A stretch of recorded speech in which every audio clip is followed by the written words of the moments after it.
Have you heard of the word mnemonics? First M is silent, Nemonics.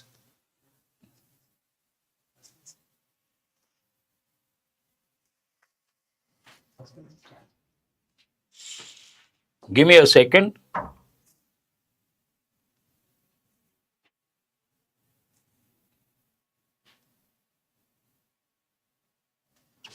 Not audible. Okay, shall I start? Am I audible now? Good afternoon to all of you. Fine. So, before I start the session, before I talk about today's rules, something important. Usually, when you prepare for competitive exams, you have to learn a lot, you have to remember a lot. And today, because competitive exams are based on the time factor, the pertinent question, important question, it is not about what you know, it is about how fast you can answer. That is very important. I hope everything is okay. Coming to this question, please excuse me for a minute.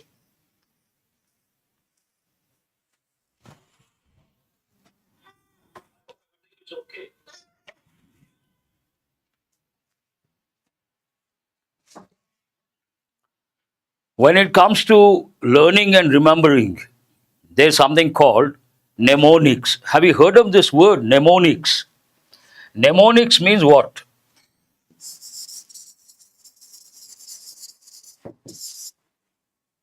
Mnemonics means memory techniques. Double okay. Memory techniques. When you prepare for competitive exams, when you have to remember a lot, you should depend on mnemonics. Means you have to use memory techniques. One of the memory techniques, I tell students, if you ask me, sir, what are the various memory techniques one has to use? I don't use Telugu, only in English here, this particular platform. And what is this? What are these memory techniques? We talk about abbreviations, acronyms, word maps, mind maps, flow charts, graphics, all these things. And I usually recommend when it comes to conceptual clarity, you should depend on mind maps. When it comes to vocab, you should depend on word maps. Coming to this particular topic, nouns, why to talk about mnemonics here? When you take a noun as a concept, when you try to learn rules, usually when I teach nouns online or offline, first I give the definition, then I give the mind map. I will tell you what exactly it means. Imagine noun, you have to circle it, then you have to draw lines in different directions. Any topic, first you have to learn the definition. Then you have to learn types. Then you have to learn, when it comes to nouns, the next thing is gender. Then we have number. Then we have case. After that, we have phrases, noun clauses. And then we have any topic, the most important thing, rules. This is like a mini mind map. That means what? Any topic, first you have to have a mini mind map. You have to know all the dimensions. And when it comes to nouns, definition, types of nouns, gender, number, case, phrases, clauses, and rules. Then each one you have to take, you have to learn the concept, you have to learn the rules. This is a very systematic approach. Yesterday I gave the definition, I gave 4 rules based on types of nouns. Broadly, we have 2 types: proper nouns, common nouns. Yesterday you got the rules related to proper nouns, 4 rules. And today I may touch, if you take common nouns, again we have 2 types according to one classification: collective nouns and abstract nouns. These 2 are very important. And also one more thing I would like to tell. When you prepare for competitive exams, a prerequisite, you got to be intelligent, you got to be diligent. But imagine someone is intelligent and diligent. What is the meaning of diligent? Diligent means hardworking. These 2 are prerequisites, but the deciding factor is exam approach. You may ask me, sir, what is this exam approach? Exam approach means you should know what to read, what not to read. You should know where to stop, where not to stop. That is what precisely we call exam approach. When you have the mind map, all the dimensions you have to touch. But certain things are very important. When I talk about types of nouns, proper nouns, no doubt they are important. 4 rules you have to learn and remember. But when we talk about common nouns, we talk about collective nouns and abstract nouns. These two are very important. Again, you should ask me, sir, why are they important? How can you say they are important? After analyzing all the previous year's papers, based on the frequency, I say this is important. This has been given many a time. That way, collective nouns and abstract nouns very important. Now, with this introduction, let us go to today's first. If you look at the mind map, definition should be crystal clear. Types you have to learn. Then we go to gender. Then we go to number. Then case. Then phrases and clauses. Some independent rules in a clockwise manner. When you learn this way, everything becomes crystal clear. And competitive exams, because they're based on the time factor, learning is one thing, remembering is another thing, but the most important thing, how fast you can recollect the information. For that, you got to use techniques and you got to practice a lot. Let us go to today's rules. The first one. Yesterday, I stopped with the fourth one. Today, we'll continue from there. Rule number 5, nouns, collective nouns. First, what is a collective noun? And I told yesterday also, I teach the rules with the assumption you have the basic information. You have the concepts, basic knowledge, English grammar, then easy to handle the rules. No basic knowledge, directly you cannot go to the rules. I will be touching, but not in detail, in brief. What is a collective noun? We take, collective noun is a name given to persons or things when they are taken together and considered, spoken of as one unit. Means, imagine 10 students. I take all the 10 students, I use one word, group of students. Group is a collective noun. We take persons or things together. We consider one unit, then we call it collective noun. Now let us see the rule. A collective noun usually takes a singular verb and a singular pronoun. And when you read also what happens, you may focus on singular verb, singular pronoun. But the most important word here, usually. You may ask why. I always tell students English has rules, English has exceptions. When we say usually, that means exceptions are there. If I say always, no exceptions. Here, usually a singular verb, a singular pronoun. Look at the example. And again, there's a difference between academic grammar for competitive exams. Academic grammar, they may give examples like a fleet of ships, squadron of aeroplanes, herd of animals. But exam point of view, exam approach, you have to remember 5 or 6 collective nouns. What are they? Already our students have come up. Pramila and Mukesh also. Very good. I appreciate that. You have to remember examples like committee, jury, team, staff, family, group. These they have given many a time, especially committee, jury, staff, and team. Look at the first example. The committee was unanimous in its opinion. Here, one important word, unanimous. Unanimous means no division. Without any division, all agreed. Then, usually, a collective noun takes a singular verb, a singular pronoun. Based on that, here we have was singular verb, its singular pronoun. Nothing wrong with the sentence. The team has visited the rainforest. The team also a collective noun. Usually takes a singular verb, singular pronoun.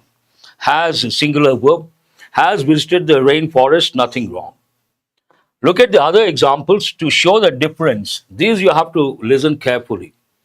However, if we talk about individual members or lack of unity among them, they take a plural verb and a plural pronoun. However, talks about contrast. What happens here, a rule is there. What is the rule? Usually a singular verb, a singular pronoun. But if the sentence denotes or expresses division, means committee members, some members agreed, some members disagreed, then we should use a plural verb, a plural pronoun. If we talk about individual members or lack of unity, division among them, they take a plural verb and a plural pronoun. Look at this example. The committee were divided in their stand. There's a clue for you. What is a clue? The word divided. The moment you see the word divided, you should tell yourself, here it does not take a singular verb, it doesn't take a singular pronoun. Division. Some members agreed, some members disagreed. Based on that, we have to use a plural verb and a plural pronoun. The committee were divided in their stand. This has been given many a time. And when you read the sentence, I always tell students, you have to read meticulously. What is the meaning of meticulous? You have to look at the minutest details. You have to respect every word. One word is enough to spot the error. In this sentence, this particular word plays a vital role. In the exam, they may give, the committee was divided in its opinion. Then is it right or wrong? It is wrong. The committee were divided in their opinion or stand. Let us go to, I'm still with collective nouns and some examples here to show the difference. The special jury is still in the court. Jury considered one unit based on that singular verb, nothing wrong. But look at the second sentence. The special jury are still debating the issue. What is a clue for you? The word debate. Debate means what? Some people for, some people against. Means there is a division. Then we cannot use a singular verb. We have to use a plural verb. The special jury are still debating the issue. Here, unanimous is, division are. The team of 2 Indian scientists and 3 American scientists has visited the rainforest. This is an important example. You may ask why. A typical candidate, a typical student, he or she, when he or she comes across a sentence like this, invariably will think Indian scientists, American scientists, the subject is plural and the verb should be in the plural form. But what is the subject of this sentence? The team. This is a collective noun, no division, and these are phrases of 2 Indian scientists and 3 American scientists, a phrase. Now you ask yourself, team, collective noun, no division, we use a singular verb or a plural verb? Obviously singular verb. Based on that, has visited, nothing wrong. But many students may think, scientist, plural form, we should say have.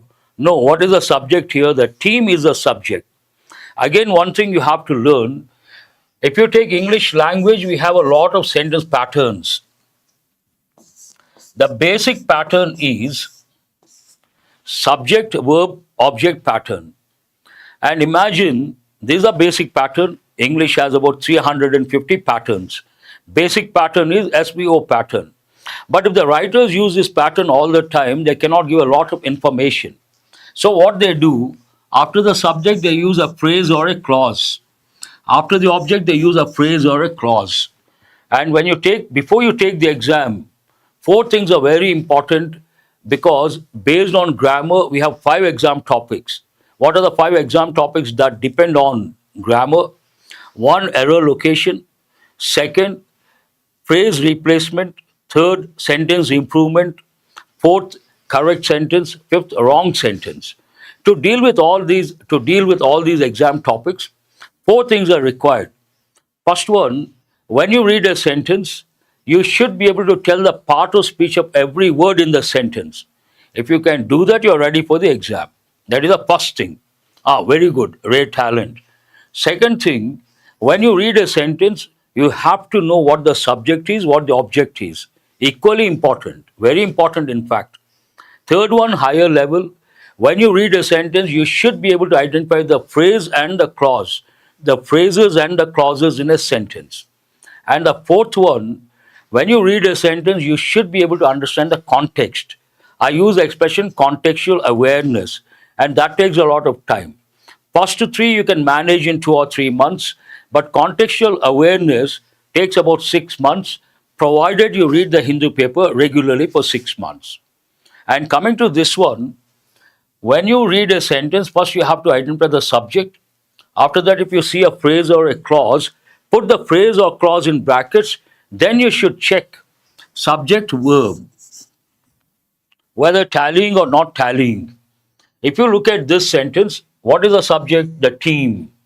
After that, we have a phrase, identify, put it in brackets. Now you check. The team collective noun usually takes a singular verb. We have a singular verb, no division. That means no problem with the sentence. This is how you have to look at sentences.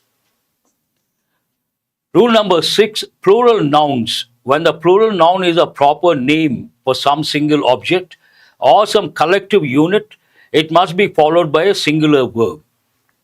Here, plural noun is a proper name for some single object, only one object, but in the plural form, or some collective unit. When you go to examples, you understand. It must be followed by a singular verb. Now, when you see this, the Arabian Nights, this has been given many a time. When you see the Arabian Nights, it is in the plural form. And you may think, using your logic, we have to use a plural verb. But what is the verb you see? Singular. Then you should ask yourself, why should we use singular verb when the title, when it is in the plural form? We can tell the same rule in a different way. Titles of books, titles of any work, though they are in the plural form, they are considered one, they take a singular verb. Here, the Arabian Nights is the book, name of a book, in the plural form, but it is considered one unit. We have to use a singular verb. The first dimension. Second dimension, some collective unit. The United States has. The United States. How many states have formed the USA? 50 states. But when you say the United States, it is considered one unit. Some collective unit. Together they form one unit. Then also we have to use a singular verb. The United States has a big air force. Singular verb. This is also an important rule. Rule number 7 goes with plural nouns. When a plural noun denotes some specific quantity or amount considered to be a whole, the verb is generally singular. The same thing we can also say nouns when they talk about or when they express distance, length, weight, measures, currency, though they have the plural form, they are considered singular. They take a singular verb. Look at the example, 10 minutes. When we say 10 minutes, the Malgudi Days is a collection of short stories. Very good, Vishnu. I appreciate that. 10 minutes, plural, but it is considered one unit. Based on that, we say, here we cannot say 10 minutes are. 10 minutes is all I need. This talks about time. 5 kilometers talks about distance. 5 kilometers, plural form, but considered one unit. Based on that, we have to use a singular verb. 5 kilometers is a long walk. We cannot say are a long walk. 10 pounds, UK currency, 10 pounds is all I need. You cannot say 10 pounds are, because 10 pounds currency. Then, though they are in the plural form, considered singular, we should use a singular verb. Rule number 8, uncountable nouns. According to one classification, we have two types of nouns, proper nouns and common nouns. Common nouns, again, two types, collective nouns, abstract nouns. There's another classification. According to that, we have two types of nouns, countable, uncountable. This one goes with uncountable nouns. The following nouns are usually uncountable in English. Usually means exceptions are there. News, information, furniture, luggage, scenery. We should not use these nouns with a or an and in plural. There are two dimensions here. When some nouns, they don't have the plural forms, we cannot use any article and we cannot use a plural form. Look at the examples. He gave me an advice. Right or wrong? This is not correct. We cannot use the indefinite article an. We have to use a noun phrase. He gave me a piece of advice. This is correct. The sceneries are beautiful. Scenery, abstract noun, uncountable noun. We cannot use the plural form. Based on that, we have to say the scenery is beautiful. And these have been given many a time. Rule number 9, nouns neuter gender. This is an important rule. What is this rule? We have, if you take gender, what is gender? Denotes male or female. And types of gender, there are 4 in number. Masculine gender denotes male. Feminine gender denotes female. Common gender, either male or female.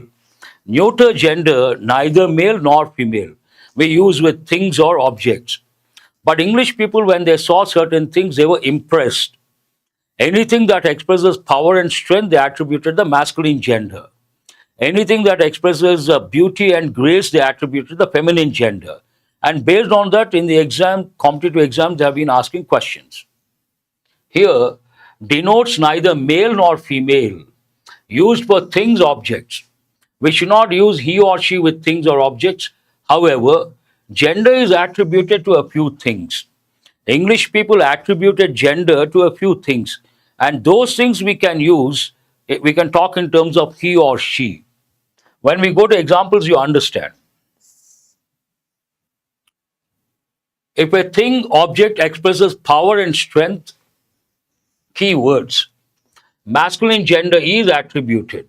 And what are the important examples? The sun, summer, winter, time, death. And these are considered masculine. But they have touched the next one. If a thing, object expresses beauty and grace, feminine gender is attributed. What are the important examples here? Nature, earth, moon, spring, autumn. Many exams have given the question based on spring and autumn. The spring season has her own beauty. In the exam, they give the spring season has its own beauty. Its own beauty, right or wrong? It is wrong. We have to say her own beauty because spring season is considered feminine. Then we have to use her own beauty. This is an important rule you have to remember. They have given many a time. Rule number 10 related to number.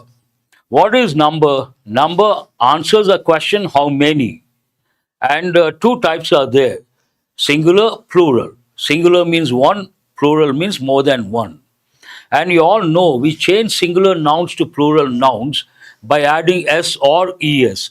Students, student, students. Boy, boys. Girl, girls. But we have exceptions. Based on those exceptions, there are 6 important rules. Today I'm going to teach the first one. That is rule number 10. Some nouns have the same form for singular and plural.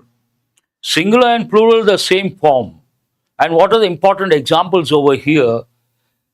Deer, sheep, salmon, trout, cod, offspring, aircraft, spacecraft. But nowadays, one more word has been added.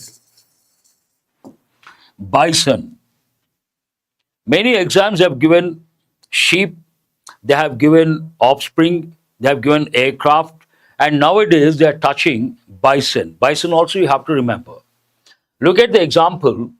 A sheep is grazing. A sheep means only one singular verb in the field. Some sheep means a plural, are grazing in the field. But how do they test your knowledge in the exam? They may give a sentence like, he has 3 goats and 5 sheep. Is that right or wrong? 3 goats and 5 sheep. Wrong. No word like sheep, only sheep. What is the correct sentence? He has 3 goats and 5 sheep. You cannot say sheep. And here, important examples, sheep, bison, offspring, aircraft, and also salmon. But there's something, a word of caution. When you read the Hindu paper, you may come across aircrafts. Then you wonder, master says no plural form, but the Hindu paper uses aircrafts. How come? When we talk about languages, languages are dynamic. They keep changing. Birth, growth, and death. And today we have a few dead languages like Sanskrit. Now it is being revived. Prakrit has become a dead language. And they keep changing. Based on that, there are two terms we use: modern English or current English. Whatever you see in the newspapers that comes under modern or current English, that is not valid from the exam point of view. What the Hindu says, modern English, we don't consider from the exam point of view. If you see aircrafts in the exam, it is wrong. And also, one more example, the Hindu front page, you may see family members. Family members, right or wrong? Wrong. We should say members of family. There you should not get confused. That's all about the 5 rules today, 5 to 10. And if you have a question, ask me. So far, you have learned 10 rules. Yesterday, 4, and today, 6, total 10 rules. And if you have a question, please ask me. British English is valid for competitive exams. That's right, Ray Talent. That is true. Members of family, not family members. A word of caution: do remember, when I teach rules this way, some students may not relate, may not understand. The reason for that, perhaps they don't have the background information. And based on that, they may demand, sir, teach us the concepts also. If I teach the concepts and the rules, that becomes a regular class, and half an hour is not enough. I teach the rules with the assumption that you have the foundation, you have the concepts, then these rules are going to be extremely useful. That's all for today. Have a nice day. Thank you very much. I will see you guys tomorrow.